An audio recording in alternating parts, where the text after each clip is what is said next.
창세기 45장 1절부터 15절까지 있는 말씀입니다. 봉독해 드리도록 하겠습니다. 요셉이 시종하는 자들 앞에서 그 정을 억제하지 못하여 소리질러 모든 사람을 자기에게서 물러가라 하고 그 형제들에게 자기를 알리니 그때 그와 함께한 다른 사람이 없었더라. 요셉이 큰 소리로 우니 애굽 사람에게 들림에 바로의 궁정에 들리더라. 요셉이 그 형들에게 이르되 나는 요셉이라. 내 아버지께서 아직 살아 계시니이까. 형들이 그 앞에서 놀라서 대답하지 못하더라. 요셉이 형들에게 이르되 내게로 가까이 오소서. 그들이 가까이 가니 이르되 나는 당신들의 아우 요셉이니 당신들이 애굽의 판자라. 당신들이 나를 이곳에 팔았다고 해서 근심하지 마소서. 한탄하지 마소서. 하나님이 생명을 구원하시려고 나를 당신들보다 먼저 보내셨나이다.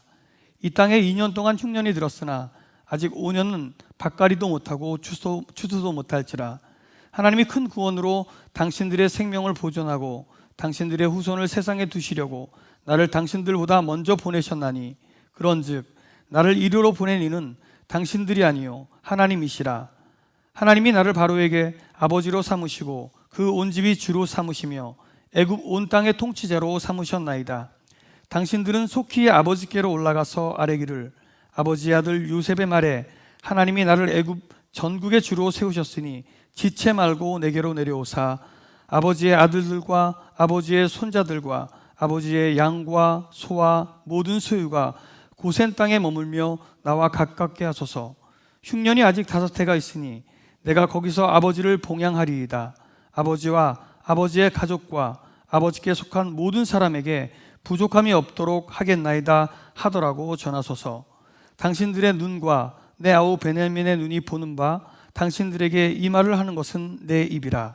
당신들은 내가 애굽에서 누리는 영화와 당신들이 본 모든 것을 다 내 아버지께 아뢰고 속히 모시고 내려오소서 하며 자기 아우 베냐민의 목을 안고 우니 베냐민도 요셉의 목을 안고 우니라. 요셉이 또 형들과 입맞추며 안고 우니 형들이 그제서야 요셉과 말하니라. 아멘.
어제 우리가 시무자들이 함께 예배를 드리면서 아침 경건의 시간을 가지면서 나눴던 좋은 시 하나가 있어서 이 시를 읽어드리면서 예수를 살아내자라고 하는 목표를 가지고 열심히 살아왔던 한 해를 마무리 짓고 또 하나님의 말씀을 함께 나누도록 하겠습니다. 캐롤 위머라고 하는 분이 쓰신 시인데요, 제목은 I am a Christian, 나는 그리스도인입니다 라는 시입니다. 그리스도인이라고 말할 때는 구원받은 자임을 큰 소리로 외치는 것이 아니라 한때는 죄인이었음을 속삭이는 것입니다. 그래서 하나님을 선택했노라고. 그리스도인이라고 말할 때는 교만한 마음으로 자신을 자랑하는 것이 아니라 여전히 실수하는 자임을 고백하는 것입니다. 그래서 하나님의 도우심이 필요하노라고. 그리스도인이라고 말할 때는 강한 자임을 드러내는 것이 아니라 약한 자임을 고백하는 것입니다. 그래서 하나님이 힘 주시기를 기도하노라고. 그리스도인이라고 말할 때는 성공했음을 자랑하는 것이 아니라 실패했음을 시인하는 것입니다.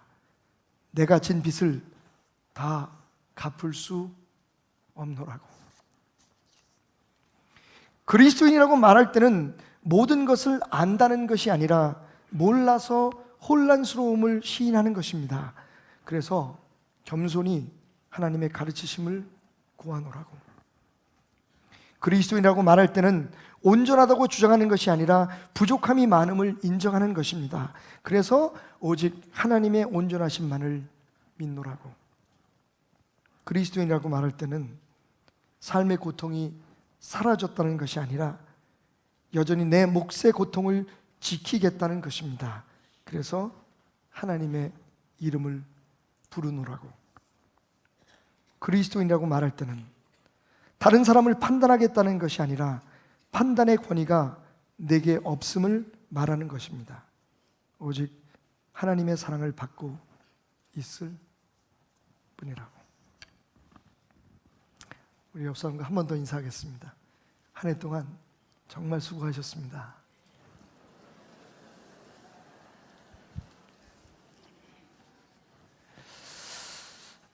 뭐 그렇든 안 그렇든 우리 입술로 한번 고백해 볼까요? 나는 우리 교회가 참 좋습니다. 그래도 좋아하시는 분이 꽤 되시나 봐요. 아주 적극적으로 고백해 주셔서 너무 감사합니다. 우리 교회가 좋은 이유는 우리 교회가 완벽하기 때문이 아닙니다. 우리 교회에 빚이 없기 때문이 아닙니다. 어떤 어려움 속에서도 어떤 부족함 속에서도 하나님의 기뻐하시는 교회가 되기 위해 지금도 노력하고 있기 때문입니다. 좋은 교회에 오신 여러분들 다시 한번 환영합니다. 박수로 하나님 앞에 영광을 돌려드리겠습니다. 지난 2000년 21세기로 진입하는 시점에서 현 세계의 지성인이라고 말하는 24명이 책을 한 권을 편찬했는데 그 책 이름이 시간박물관 The Story of Time 이라는 책입니다. 시간의 모든 것을 다 담아놨죠. 시간은 언제부터 시작했을까? 또 각 종교에서는 시간을 어떻게 개념화하고 있을까? 그리고 그 시간이 우리의 삶에 미친 영향은 무엇일까? 앞으로 우리는 이 시간을 어떻게 활용해 나가야 할까? 그런데 그 책의 대표 저자인 움베르토 에코, 여러분들이 장미의 이름으로라고 하는 그 추리소설의 작가로 잘 알려져 있는 이 움베르토 에코가 이런 말을 남깁니다. 시간이야말로 인간 최대의 위대한 발견이며 그것은 어느 동물에게서도 발견할 수 없는 인간만의 가장 독특한 문화적 특징이다. 생각해보면 이 에코의 말이 우리가 동의할 수 있는 그런 말인 것 같아요. 그죠? 예를 들면 오늘 우리가 10시 45분에 예배가 시작합니다. 모입시다. 만약 이 시간이라고 하는 것이 없었다면 언제 가야 되지? 뭘 해야 되지? 오늘 저녁에는 10시에 모입시다. 몇 시요? 한번 광고하면서 이 시간이라는 게 없었으면 도대체 10시가 뭐지? 언제 모여야 되지? 정말 시간은 우리의 모든 관계와 또 우리의 삶의 모든 곳에 깊숙이 자리 잡고 있으면서 우리의 삶을 엮어가게 하는 하나의 틀이다라고 생각할 수 있겠습니다. 그런데 여러분, 하나님의 사람으로 신앙인으로서 이 움베르토 에코를 비롯한 23명의 그 학자들이 한 얘기에 약간의 이의를 제기하고 싶습니다. 정말 시간의 발견이 인간의 최대의 위대한 발견이었을까요? 아닙니다. 저는 이렇게 말합니다. 시간 속에 하나님을 발견하는 것, 그 시간을 창조하시고 그 시간 속에서 역사하시는 하나님의 계획과 하나님의 섭리와 하나님의 은혜를 발견하는 것, 이것이야말로 인간 최대의 위대한 발견이다. 오늘 말씀의 주인공인 요셉에게서 우리는 그것을 배울 수 있습니다. 여러분, 말씀으로 한번 돌아가 봅시다.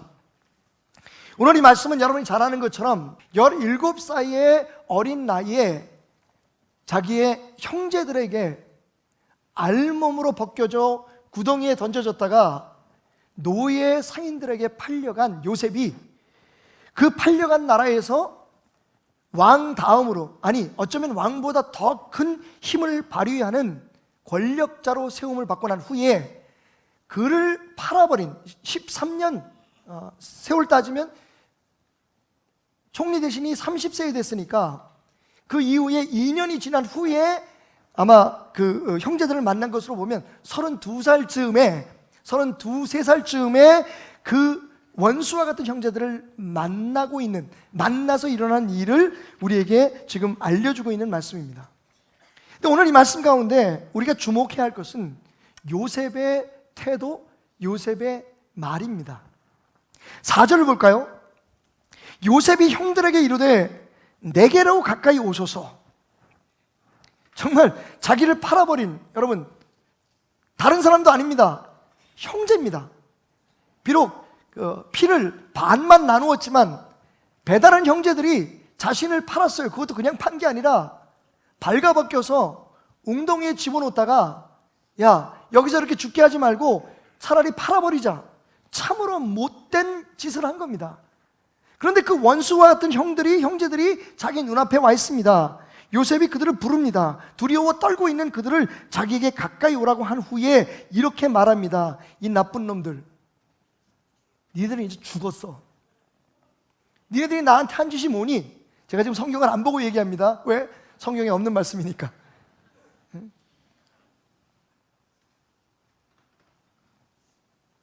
내가 당한 그대로 너희들에게 돌려줄 거야. 그렇게 얘기하지 않았습니다. 아니, 그거보다는 조금 낮게, 그래, 니들 잘못해서 안 했어. 나한테 잘못했다고 얘기하지 않으면 난 절대로 너 용서하지 않아. 형제들에게 사과를 요구하거나 잘못했음을 시인하라고 말하지 않았습니다. 자, 여기서 잠깐 우리의 모습을 생각해 보십시다. 지난 한 해 동안, 아니 우리의 삶 속에 참 우리에게 아픔을 주고 상처를 주고 우리 마음에 안 들고 우리에게 고통을 줬던 많은 사람들과 그런 사건들이 있어요. 여러분, 거기에 대한 여러분의 태도는 어떻습니까? 기회가 되면 복수하고 싶지 않으십니까?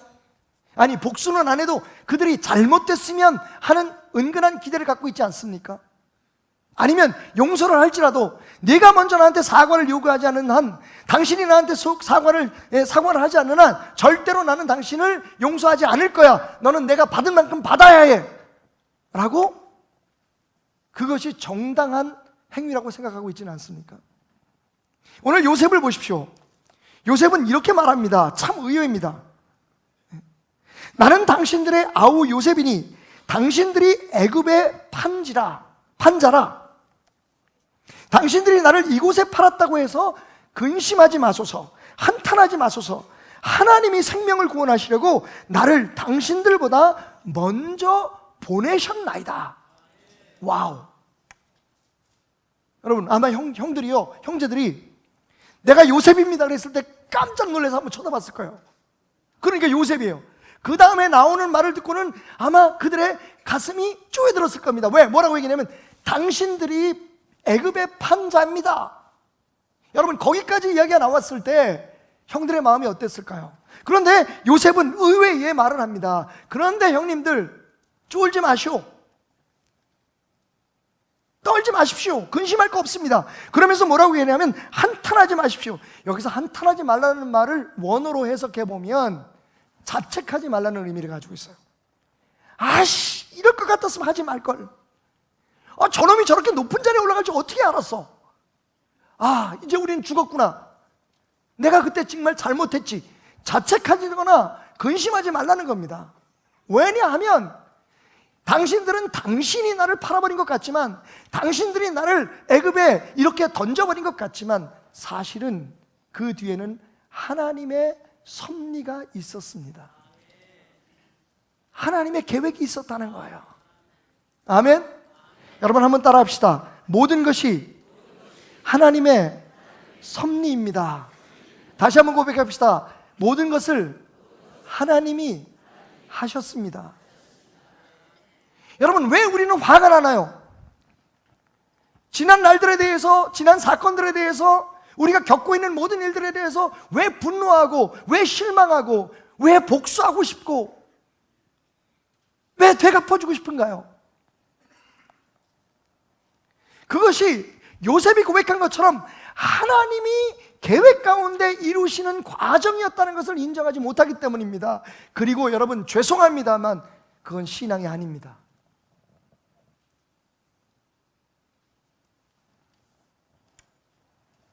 신앙의 가장 중요한 것은요, 내 고백에, 내 선언에 주어가 바뀌는 거예요.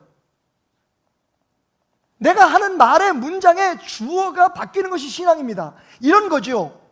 네가 했지, 내가 했지. 뭘 잘하면 이건 내가 했어. 예? 누가 나에게 상처를 주거나 어떤 일이 있으면 너 때문에 그래, 네가 그랬어. 이러면 여러분, 세상에서 나 자신과 그리고 나에게 피해준 사람, 그 사람들 사이에 갈등 속에서 살아가며 원망하고 불평하고 책임을 전가할 수밖에 없는 겁니다. 그런데 여러분, 그런 생각들과 그런 말을 이렇게 주어를 바꿔보십시오. 하나님이 하셨어. 당신은 당신이 한 거라고 생각하지만 당신이 내게 아픔을 주고, 혹은 여러분 삶 속에 일어나는 어떤 질병에 대해서 마찬가지입니다. 병아, 네가 나를 이렇게 불행하게 하는구나, 왜 내가 이 병에 걸렸을까? 라고 고백하지 말고 하나님께서 하셨다고 고백을 해보십시오. 그러면 여러분, 정말 내가 미워하고, 내가 슬퍼하고, 내가 힘들어하고, 스스로 내 자신들에 대해서, 내 자신이 한 일에 대해서 자책하고, 나의 실수에 대해서 아파하는 것들에서 너무도 놀랍게 쉽게 벗어날 수 있다는 겁니다. 여러분, 요셉이 처음부터 그런 사람이었기 때문에 그랬을까요? 저는 그렇게 생각하지 않습니다. 여러분, 오늘 말씀을 보면 요셉이 3번 웁니다. 그죠? 14절 말씀에서 아우 베냐민의 목을 안고 울어요. 같은 엄마 뱃에서 태어난 유일한 동생입니다. 나머지는 다 배가 다른 형제들이고요. 베냐민만 자기의 피를 나눈 친동생이에요. 베냐민을 보는 순간 베냐민의 목을 안고 울었다. 감격이었겠죠. 반가움의 눈물이었습니다. 15절 말씀에 보면 요셉이 또 형들과 입맞춤이 안고 우니 형들이 그제서야 요셉과 말했다. 형들과 목을 안고 우는 그 울음은 아마도 감사와 그리고 화해의 눈물이었을 겁니다. 근데 여러분, 그 두 번의 눈물과는 전혀 다른 성격을 가진 첫 번째의 눈물, 아니 통곡의 의미는 뭐였을까요? 45장 1절을 보십시다. 요셉이 시종하는 자들 앞에서 그 정을 억제하지 못하여 소리질러 모든 사람을 자기에게 물러가라 하고, 이런 거죠. 사극을 여러분 상상하시면 돼요. 다들 물러가라. 그리고 거기 형제들만 덩그러니 남아 있었습니다. 그 형제들은 아직 무슨 일이 벌어지고 있는지, 그 앞에 있는 사람이 누구인지 모르고 있는 상황이에요. 단지 큰 일이 벌어질 거라고 하는 불안감은 가지고 있었을 거예요. 왜냐하면 갑자기 애굽의 총리 대신이 자기네들만 따로 부르더니 그 주변에 모여있는 모든 시종들과 모든 신하들을 다 가라고 큰 소리로 외치면서 물리치는 겁니다. 다들 물러가라! 저 가나안에서 온 사람들만 남고 다른 사람들은 다 물러가라! 여러분, 왜 요셉이 이렇게 소리를 들었을까요? 아마 지금 복받쳐서 쏟아져 나오는 그의 울음, 그 통곡을 신하들에게 보이고 싶지 않았기 때문입니다. 그리고 2절에 보니까 요셉이 큰 소리로 우니 애굽 사람에게 들리며 바로의 궁중에 들렸더라. 사람들을 내보내고 나서 요셉이 엉엉 울었다는 거예요. 성경 어디에도 그가 13년 동안 억울한 누명을 쓰고 옥에 갇혔을 때도, 아니 형제들에게 팔리는 순간에도, 그리고 내가 이 옥에서 나가면 너를 반드시 꺼내줄게 라고 약속했던 그 사람에게 배신을 당했을 때도 요셉은 울었다는 말을 성경은 우리에게 하지 않습니다. 그런데 형제들을 보는 순간 그냥 운 게 아니라 통곡을 합니다. 저는 그 울음에 담겨 있는 그 뜻을 조금은 이해할 수 있을 것 같습니다. 여러분은 어떠신가요? 얼마나 참아왔으면, 얼마나 힘겹게 싸워왔으면. 요셉은 온 궁정이 사람들에게 알리고 싶지 않아서 사람들을 떠나게 한 후에도 그것을 감출 수 없을 만큼, 억제할 수 없을 만큼 그렇게 큰 소리로 통곡할 수밖에 없었을까요? 여러분, 저는 왠지 모르게 요셉이 그의 상상 속에서 형들을 수천 번 죽이고 복수했을 것이라는 생각이 듭니다.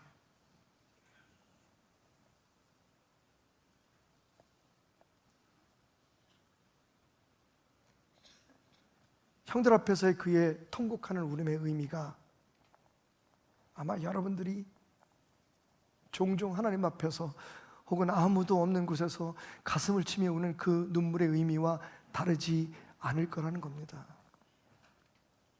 두고 보자. 근데 그런 요셉의 통곡이 이 말 한마디로 바뀝니다. 당신이 한 것이 아닙니다. 당신들은 당신들이 한 것으로 생각하지만 그건 하나님의 섭리였습니다. 여러분, 2017년 한 해 동안 상상하지 못한 일들 많이 겪으셨죠? 여러분 마음속에 정말 억울하고 분하고 이해할 수 없는 일들을 겪으셨을 겁니다. 그런데 여러분, 그걸 어떻게 해결해야 하는지를 오늘 요셉은 우리에게 보여주고 있습니다. 죄송하지만 하나님이 하신 겁니다. 그 병이 문제가 아닙니다, 여러분. 그 사람이 문제가 아닙니다. 우리나라의 주식시장이 문제거나 혹은 정치인들의 문제가 아닙니다. 그 뒤에는 분명 시간 속에 역사하시는, 아직도 그분의 주권을 포기하지 않으신 하나님의 역사하심이 있었음을 고백하고 인정할 때 우리는 지난날의 모든 아픔과 상처, 분노와 증오에서 벗어날 수 있을 겁니다. 하나님이 하셨습니다. 하나님이 하셨습니다. 여러분, 또 이어서 요셉을 통해 우리가 배울 게 있습니다. 7절과 8절 말씀을 주목합시다. 하나님이 큰 구원으로 당신들의 생명을 보존하고 당신들의 후손을 세상에 두시려고 나를 당신들보다 먼저 보내셨나니. 여러분, 요셉은요 그냥 하나님이 하셨어, 그래, 그러니까 난 여러분을 용서해, 하나님이 하셨어, 그러니까 나는 어떤 보복도 하지 않을 거야, 하나님이 하셨는데 뭐 라고 그냥 덮어두지 않습니다. 요셉은요 하나님이 그렇게 하셨는데, 하나님의 섭리였는데 그 섭리 뒤에는 분명히 하나님의 목적이 있었다는 것을 고백하고 있다는 겁니다. 한번 따라 합시다. 그 섭리의 목적을 이해하십시오. 여러분, 맞습니다. 우리에게 어떤 어려움이 있었든지, 누구를 향해, 누구 때문에 아픔이 있었든지, 어떠한 고통이 있었든지, 여러분 하나님이 하신 거라면 하나님은 그냥 우리가 아파하는 게 좋아서 심심해서 하신 일이 아니라는 겁니다. 하나님이 우리의 삶에 무엇인가 영광스러운 자리에 우리를 오르게 했든지, 우리의 자녀들을 통해서 큰 기쁨이 되게 했다면, 여러분 그 섭리 뒤에는 분명한 하나님의 계획이 있다는 것을 기억하시기 바랍니다. 하나님은 이렇게 말씀하십니다. 내 마음을 내가 안다. 누구보다 내 마음을 나보다 더 잘하는 자가 어디 있겠는가. 너희를 향한 내 마음을 이제 공개하겠다. 너희를 향한 나의 마음은 저주가 아니다. 너희가 고통받고 아파하는 것을 내가 원하는 것이 아니다. 내가 원하는 것은 너희의 평안이요 너희의 미래와 소망이다. 여러분, 분명히 하나님이 하셨다면, 그것이 하나님의 계획 속에서 일어나는 일이었다면 거기에는 분명한 목적이 있을 겁니다. 하나님의 마음이 담겨있는, 하나님의 사랑이 들끓고 있는 분명한 하나님의 계획과 섭리가 있었기에 우리에게 그런 아픔도, 그런 기쁨도, 그런 일들이 일어날 수 있었다는 겁니다. 그것이 요셉의 고백입니다. 형제들을 미워하며 복수하고 싶은 마음에 아파하며 요셉이 깨달았던 사실은 하나님이 하셨고, 형들이 아니라 형들은 그냥 하나님의 섭리 속에 그렇게 할 수밖에 없는 존재였고, 하나님이 그렇게 하실 때에는 분명한 계획이 있었다. 그게 바로 우리 모두를 구원하기 위한 하나님의 계획이었다라고 정확하게 고백하고 있습니다. 한 번이 아닙니다. 그는 그의 아버지에게 전달해달라고 하는 메시지를 통해서도 이렇게 말합니다. 당신들은 속히 아버지께로 올라가서 아뢰기를, 아버지의 아들 요셉의 말에 하나님이 나를 애굽 전국의 주로 세우셨으니. 아멘. 여러분 들으셨습니까? 모든 고백 속에 요셉은 하나님이라고 얘기합니다. 내가 여기 이렇게 해서 어떻게 고생했는 줄 알아? 내가 니네들 때문에 얼마나 아팠는 줄 알아? 그러니까 너희들도 한번 당해봐라. 그렇게 얘기하지 않습니다. 하나님이 하셨으니까 나는 여러분들을 자유롭게 놓아드리기 원합니다. 하나님이 하셨으니까 나는 하나님이 가지고 있는 그 목적을 이루기를 원합니다. 가서 아버님께 말씀드려서 하나님이 나를 보내신 그 목적을 이루기 위해 내려오라고 하십시오. 여러분, 지금은 이해할 수 없지만 하나님이 하신 것을 여러분들이 받아들이고 기도하며 기다린다면 하나님은 분명히 당신 안에 사랑으로 계획하신 모든 일들을 깨닫게 해주실 겁니다. 그게 그리스도인의 삶입니다. 그러기 위해서 여러분, 우리의 입에서 모든 고백의 주어가 바뀌어야 돼요. 사업도, 자녀 교육도, 여러분의 삶에 일어나는 좋은 일들, 나쁜 일들, 모든 고난과 역경과 기쁨의 순간에 하나님이 우리의 모든 판단과 우리의 모든 선언의 주어가 되어야 됩니다. 이렇게 말입니다. 하나님 내가 하겠습니다가 아닙니다. 하나님 나를 통해서 내가 합니다가 아니라 내가 할 거야, 내 능력으로 내가 한번 보여줄 거야, 내가 했지라고 얘기하는 게 아니라 하나님 나를 사용해 주십시오. 나를 통해 역사하십시오. 내년에는 하나님의 역사하심을 내가 담고 살아가겠습니다. 하나님으로 모든 것이 바뀌는 순간 여러분, 이 땅에서의 모든 고통과 아픔과 우리의 모든 끝없는 질문들과 회의들이, 의혹들이 다 해결될 수 있다는 겁니다. 안타까운 것은 이렇게 놀라운 축복이 이미 우리에게 주어졌는데 우리는 여전히 복수를 생각하고 꼭 사과를 받고 누군가의 내 앞에 굴복하는 것을 봐야만 내가 승리할 수 있다고 생각하는, 그게 옳다고 생각하는 헛된 정의에 빠져 있다는 겁니다. 여러분, 주어를 바꾸십시오. 삶의 주인이 하나님인 것을 여러분 삶 속에 살아내십시오. 그렇지 않고는 하나님은 그저 우리의 도움일 뿐입니다. 우리의 보조 도움일 뿐이에요. 하나님이 주인이 아닙니다. 당신의 고백을 들어보면 여전히 하나님은 주인이 아니십니다. 2017년 이 시간 속에서 섭리로 역사하시는 하나님을 다시 한번 주인으로 고백하며 새해를 맞이하는 저와 여러분이 되었으면 좋겠습니다. 그리고 마지막으로, 하나님이 모든 것을 섭리하셨다면 우리에게는 소망이 있다는 것을 기억하십시오.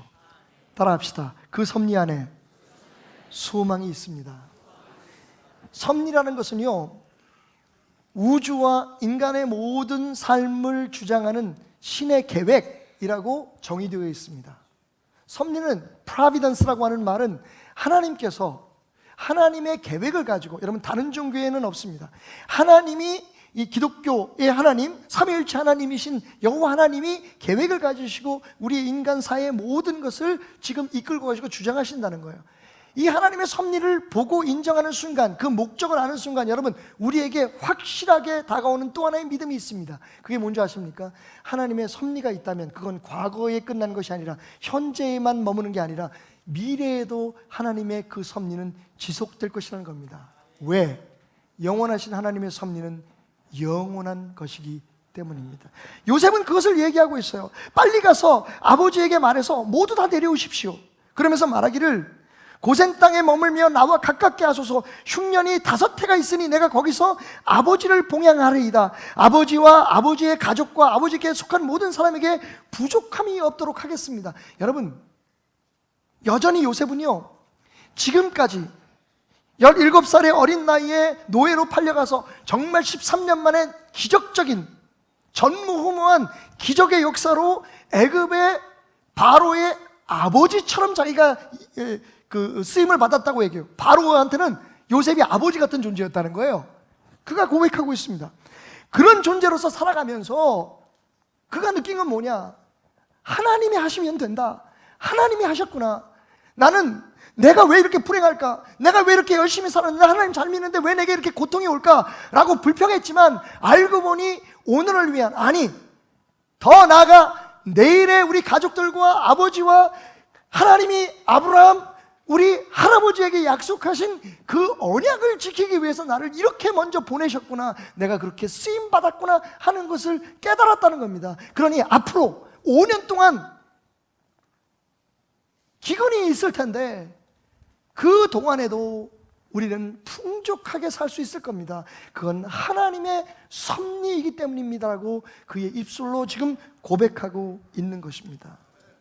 여러분, 하나님은 2017년에 이제 여기까지 난 너희들을 인도했으니 이제부터 너희가 마음대로 알아서 살아라 라고 우리를 떠나지 않으십니다. 시간 넘어 영혼을 창조하신 하나님은 2018년에도 여호수아와 함께 가나안을 향해 진군했던 것처럼, 모세와 함께 홍해바다를 통과했던 것처럼 우리와 함께 가시겠다고 약속하십니다. 그분의 확실한 섭리 가운데서 말입니다.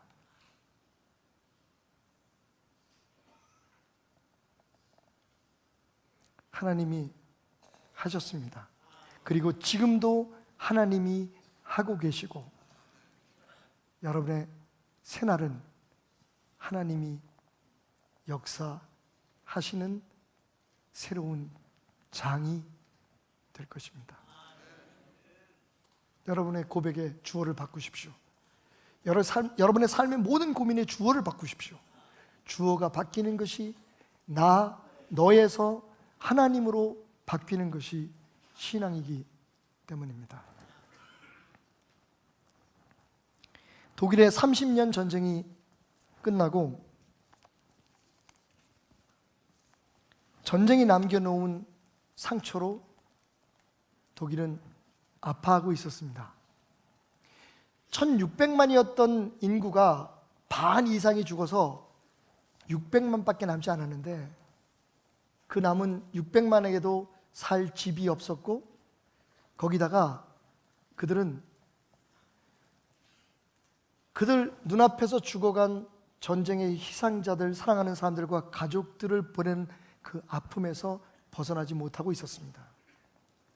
그리고 엎친 데 덮친 격으로 당시 유럽을 휩쓸던 흑사병을 비롯한 이름조차 알 수 없는 전염병들이 매일매일 그들의 삶 속에 통곡이 멈추지 않도록 그들에게 고난을 더해가고 있었습니다.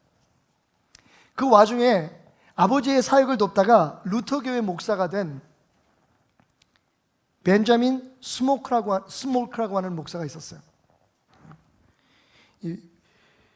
벤자민 스몰크는 32살에 그 폐허가 된 독일의 자기 백성들을 위로하기 위해 뛰어듭니다. 아침 새벽부터 일어나서 부인과 함께 고통받는 성도들 가정을 방문하고 힘들어하는 사람들을 찾아가고 고아가 된 아이들을 고아원에 연결해주고 정말 쉴 새 없이 뛰어다닌 어느 날, 그날 아침도 유난히 먼 곳에서 고통을 받고 있는 성도 한 사람을 방문하기 위해서 길을 떠났습니다. 이곳저곳을 돌아보고 저녁 때가 되어서 집으로 돌아오는데 자신이 사는 사택에 불이 난 것을 발견하게 됩니다. 깜짝 놀라서 달려가 봤더니 불길이 너무 뜨거워서 아무도 접근할 수 없을 만큼 사택은 완전히 불에 쌓여 있었던 겁니다. 순간 생각이 들었습니다. 우리 아이들은, 슐머크 목사 부부에게는 2명의 어린 아이가 있었습니다. 하나님 앞에 기도합니다. 아이들이 평소처럼 밖에서 놀았으면 저 집안에 없을 텐데, 소리 지르며 아이들을 찾기 시작합니다. 그러나 아이들은 어디에서도 대답하지 않았습니다. 그렇게 발을 동동 구르며 동네 사람들의 도움으로 불을 진압하고 난 후에 슈머크 목사는 잿더미가 된 집 가운데로 달려 들어갑니다. 그리고 얼마 있지 않아 서로 부둥켜 안고 죽어있는 2 어린 아들의 시체를 발견하죠. 잿더미 속에 주저앉습니다.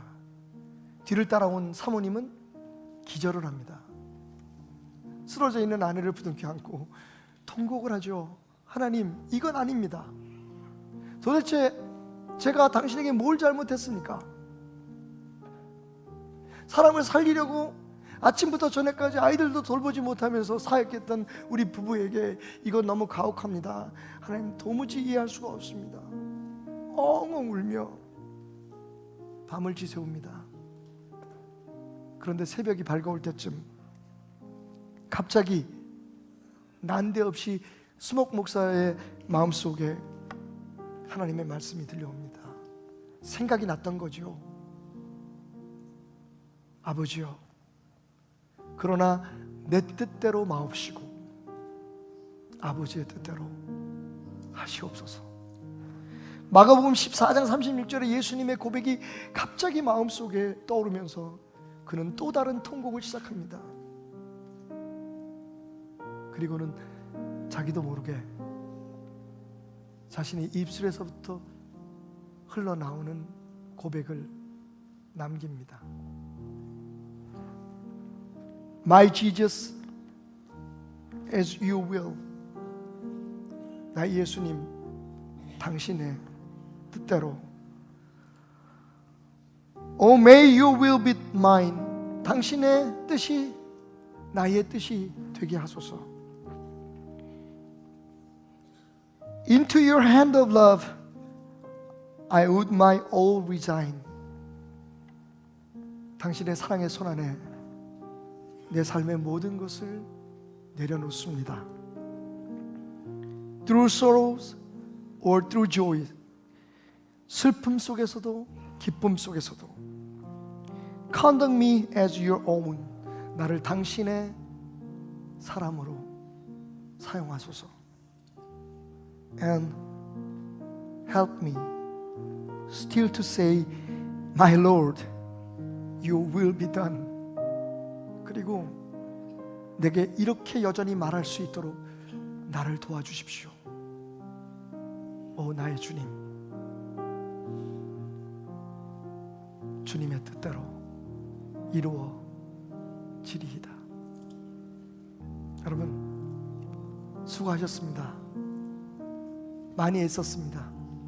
하지만 그 수고와 애씀에 이 한 가지만 더한다면 다가오는 여러분의 삶은 주님을 만나는 순간까지 천국으로 변할 수 있습니다. 다 하나님이 하신 겁니다. 그 뜻을 몰라서 아파할 때도 있고 힘들어할 때도 있지만 지나면 알게 될 것입니다. 하나님이 하셨습니다. 오늘요, 아니면 내일이라도 가족들 다 물리시고 아니면 어디 혼자 가셔서 엉엉 한번 우십시오. 그리고 고백하십시오. 하나님, 하나님이 하셨고 하나님이 하실 것을 내가 알기에 당신의 뜻대로 되기를 원합니다라고 요셉처럼 한번 통곡하며 우시고 여러분의 삶의 고백의 주어를 하나님으로 바꾸십시오.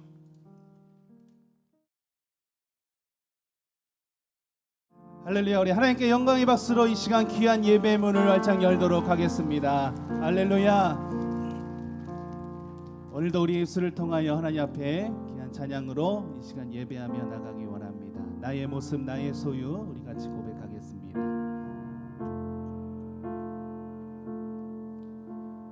나의 모습 나의 소유 주님 앞에 모두 드립니다. 모든 아픔 모든 기쁨 내 모든 눈물 받아주소서. 어제 일과 내일 일도 어제 일과 내일 일도 꿈과 희망 모두 드립니다. 모든 소망 모든 계획 내 손과 마음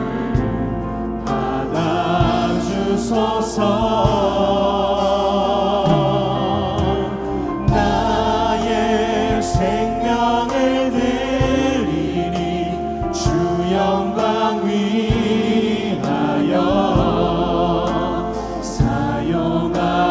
사용하옵소서. 내가 사는 날 동안에 주를 찬양하며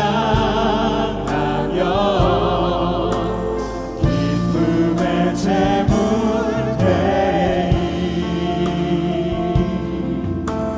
나를 받아주소서. 우리 한 번 더 고백합니다. 나의 모습 나의 소유 나의 모습 나의 소유 주님 앞에 모두 드립니다. 모든 아픔 모든 기쁨 내 모든 눈물 받아주소서. 나의 생명을 드리니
찬양합니다.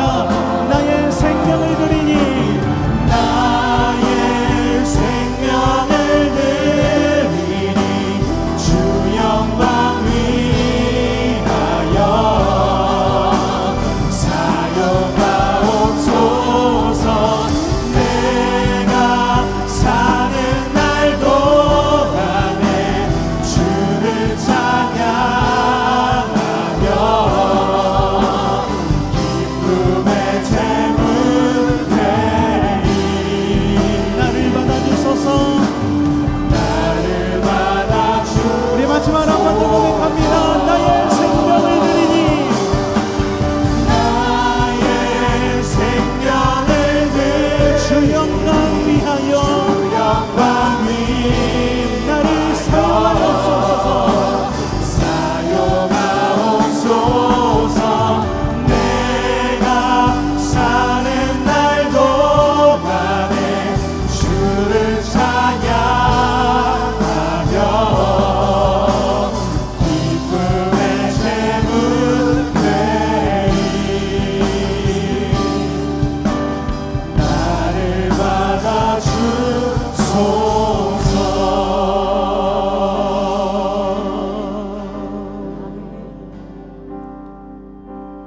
나의 가는 길 주님 인도하시네.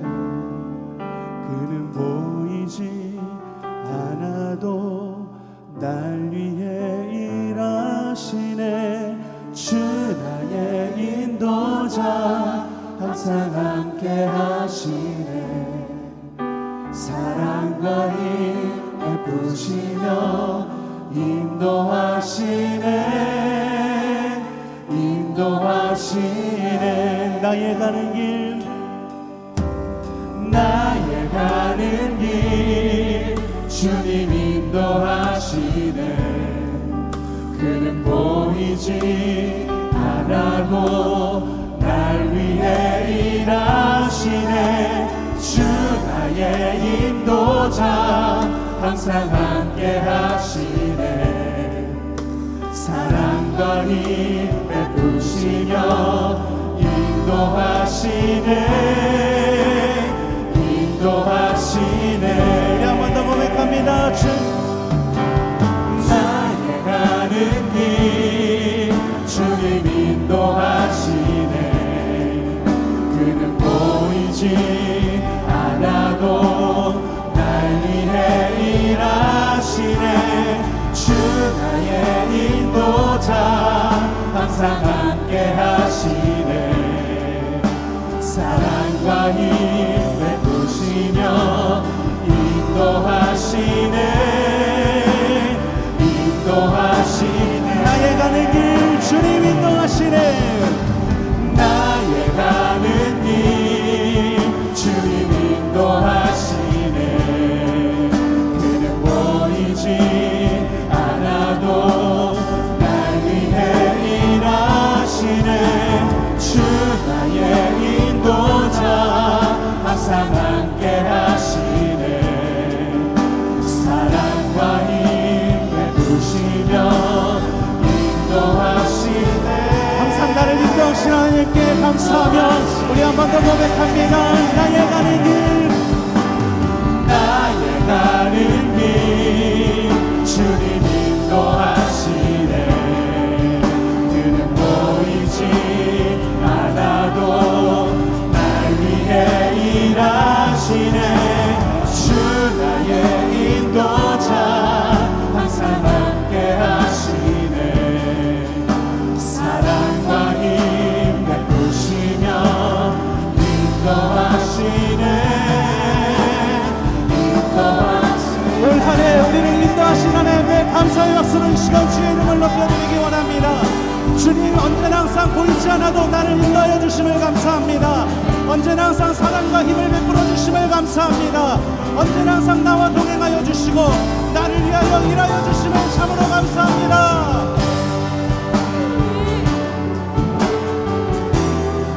우리 이 시간 눈을 감고 주님 앞에 묵상으로 이 시간 나아가는 시간을 갖도록 하겠습니다. 올 한 해 지켜주신 은혜를 감사합니다. 언제나 항상 나를 위하여 일하여 주시는 주님, 나를 인도하여 주시고 언제나 항상 나를 보호하여 주시는 주님 참으로 감사합니다. 올 한 해 동안 하나님께서 하셨습니다. 내 힘이 아닌 오직 하나님의 힘으로 하셨습니다. 내년에도 하나님 새해에도 주님의 인도하심을 바라며 우리 같이 감사하는 마음으로 주님 앞에 묵상하는 시간 나아가길 원합니다.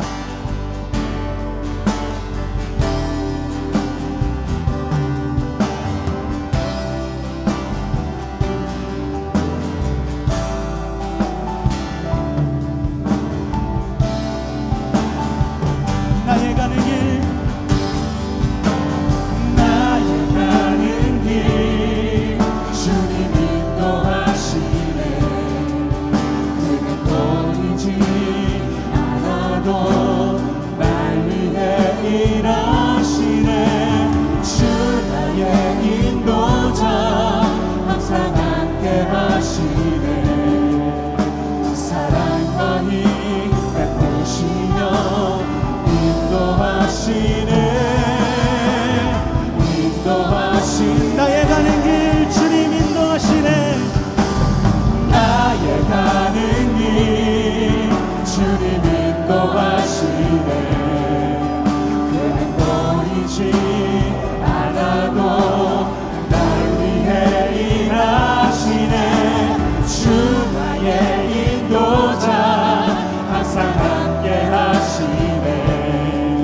사랑과 힘 베푸시며 인도하시네. 우리 마지막으로 한 번 더 간절한 마음을 담아 고백합니다. 나의 가는 길 나의 가는 길 주님 인도하시네. 그는 보이지 않아도 그는 보이지 날 위해 일하시네. 날 위해 일하시네. 주 나의 인도자 항상 함께 하시네. 사랑과 힘 베푸시며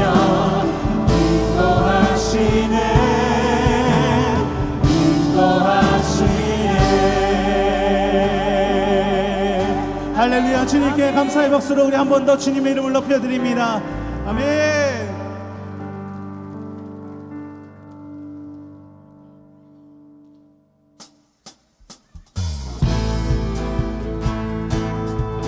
할렐루야. 우리 같이 하나님 앞에 박수치며 이 시간 기쁜 마음으로 나가겠습니다. 우리 다 같이 일어나서 주님의 이름을 높여드리며 이 시간 예배하겠습니다. 할렐루야. 주 하나님, 주 하나님 지으신 모든 세계 내 마음속에 그리워볼 때 하늘의 명 하늘의 별 울려 퍼지는 데서 주님의 권능 우주에 찬 주님의 높고 주님의 높고 위대하심을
주님의 높고 위대하신 주님의 높고 위대하심을 내 영혼 찬양하네. 주님의 높고 위대하심을 내 영혼이 찬양하네. 주님의 높고 위대하심을 내 영혼 찬양하네. 주님의 높고 위대하심을 내 영혼이 찬양하네. 주님의 높고 위대하신 높고 위대하심을 내 영혼이 찬양합니다. 내 영혼 찬양하네. 주님의 높고 위대하심을 내 영혼이 마지막 한 번 더 찬양하네. 주님의 높고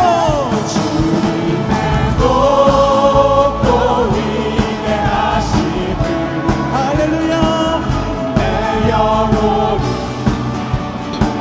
찬양하네.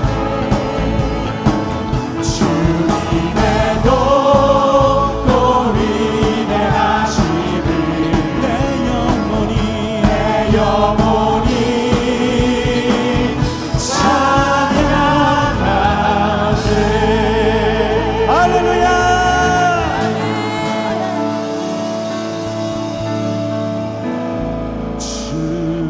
주님의 높고 위대하심을 내 영혼이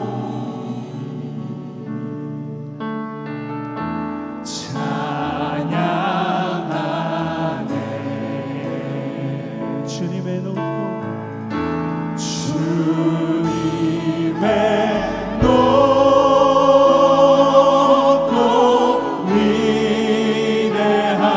위대하심을 내 영혼이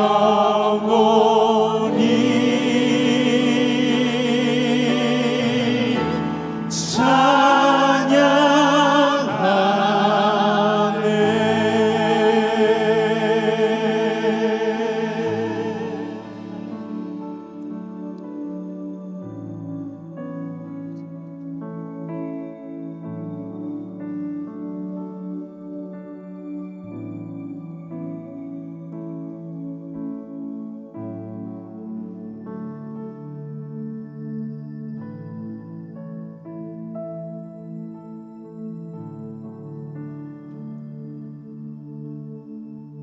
나의 영혼이 잠잠히 하나님만 바라며 나의 구원이 그에게서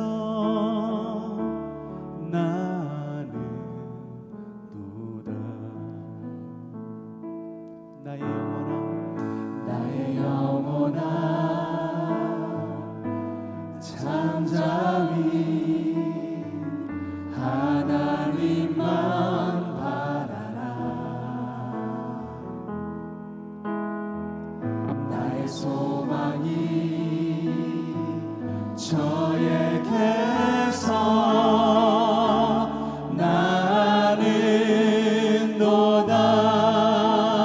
나는도다. 오직 주만이 나의 반석 나의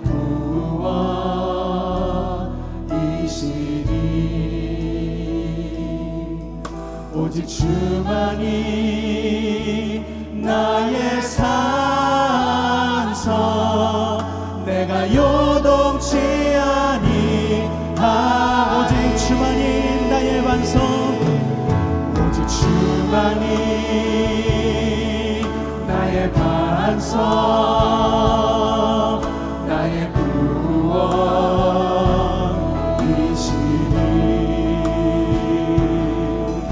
오직 주만이 나의 산서 내가 요동치 아니하 오직 주만이 나의 반석 오직 주만이 나의 반석